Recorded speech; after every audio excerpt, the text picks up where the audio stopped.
Hello everyone, welcome to our channel. ఇంత sad అప్డేట్తో అయితే మా దూడ గురించి అయితే ఇస్తానని వీడియో అనుకోలేదు. క్రిస్మస్ అప్పుడైతే దీన్ని షెల్టర్లో 2 రోజులు అలవాటు చేద్దామని చెప్పి తీసుకెళ్ళి అక్కడ ఉంచాము. అక్కడ కొంచెం దోమలు ఎక్కువ ఉండడం వల్ల స్కిన్ ల్యాంపీ అనే వైరస్ అయితే వచ్చింది దీనికి. ట్రీట్మెంట్ జరుగుతుంది కానీ బతుకుతుందనే ఛాన్సులు అయితే లేవు. చాలా కష్టమేను. దూడ పుట్టిందని చాలా హ్యాపీ ఫీల్ అయ్యాము, కానీ ఇంత సాడ్ వస్తుంది, ఇంత త్వరలో వస్తుందని అనుకోలేదు.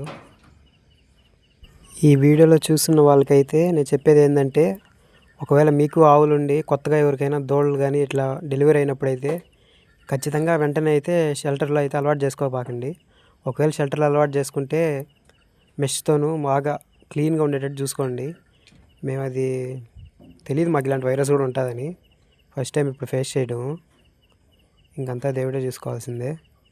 Thank you for watching.